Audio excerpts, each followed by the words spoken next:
Nizam sugar factory December 23, 2015 రోజున అర్ధరాత్రి అక్రమ లేఅవుట్ చేసి కార్మికుల కుటుంబాలను రోడ్డు పాలు చేసిన చీకటి రోజును మిగిల్చిందని ప్రభుత్వం నిజాం షుగర్ ఫ్యాక్టరీ ప్రధాన గేట్ దగ్గర మీడియా సమావేశం నిర్వహించిన కార్మిక సంఘ నాయకులు ఈ సందర్భంగా కార్మికులకు రావాల్సిన 10 సంవత్సరాల వేతనాలు ఇప్పించి కార్మికుల కుటుంబాలను ఆదుకోవాలని, అదేవిధంగా కాంగ్రెస్ ప్రభుత్వం రాగానే నిజాం షుగర్ ఫ్యాక్టరీని ఓపెన్ చేస్తామని, కార్మికులను ఆదుకుంటామని చెప్పిన కాంగ్రెస్ ప్రభుత్వం స్థానిక ఎమ్మెల్యే సుదర్శన్ రెడ్డి ఇప్పటి వరకు 15 నెలలు దాటుతున్నా కార్మికుల వేతనాలు ఇప్పించలేదని, ఫ్యాక్టరీ రీఓపెన్ చేయలేదని, ఇప్పటికైనా కార్మికులకు రావాల్సిన బకాయి వేతనాలు ఇప్పించి కార్మికులను ఆదుకోవాలని, ప్రభుత్వం వేసిన కమిటీ సాధ్యాసాధ్యాలు కమిటీ కాదని అది కాలయాపన కమిటీ అని భావిస్తున్నామని, ఇప్పటికైనా రాష్ట్ర ప్రభుత్వం నిజాం షుగర్ ఫ్యాక్టరీపై ఒక నిర్ణయం తీసుకోవాలని, కార్మికులకు రావాల్సిన వేతన బకాయిలు ఇప్పించాలని కోరుతున్నామని తెలపడం జరిగింది. ఈ కార్యక్రమంలో కార్మిక సంఘం నాయకులు ఉపేందర్, రవిశంకర్ గౌడ్, బాలకృష్ణ, సత్యనారాయణ, శ్రీనివాస్, రాంబాబు, భాస్కర్ తదితరులు పాల్గొన్నారు.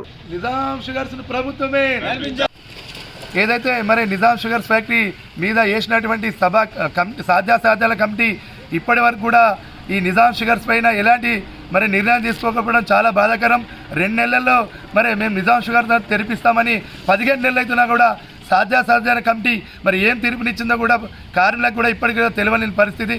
మీరు ఏదైతే గతంలో 2002లో మీరే మరి ప్రైవేట్ చేశారు, చంద్రబాబు నాయుడు గారు సీఎం గారు ఉన్నారు, స్థానిక ప్రజెంట్ సుదర్శన్ రెడ్డి గారు అప్పుడు ఎమ్మెల్యేగా ఉండే, మరి 2004లో మినిస్టర్ అయిండు, 2007లో సభా కమిటీ తీర్మానం వచ్చింది, వేల కోట్ల కుంభకోణం అయింది, దీన్ని వెనక్కి తీసుకోవాలని. మరి 2014 వరకు కూడా కాంగ్రెస్ ప్రభుత్వం ఉన్నది, కానీ ఎలాంటి నిర్ణయం తీసుకోలేదు.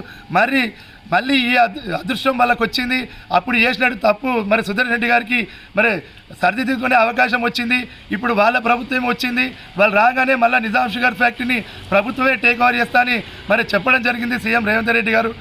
వాళ్ళు ఇచ్చిన మాట ప్రకారం మరి ఒక కమిటీ వేసిరు. ఆ కమిటీ మరి సాధ్యాసాధ్యాల కమిటీ కాదు, అది ఎప్పటికి కూడా సాధ్యం కాని కమిటీగా మరి నిలిచిపోయే పరిస్థితి ఉన్నది. తక్షణమే మాకు రావాల్సిన కార్మికులకు రావాల్సిన 10 సంవత్సరాల వేతన బకాయిలు చెల్లించాలా. ఏదైతే రేపు జరగబోయే మంత్రివర్గ సమావేశం జరుగుతుందని సమాచారం ఉంది. మరిన్ని అప్డేట్స్ కోసం మా ఛానల్ని సబ్స్క్రైబ్ చేయండి.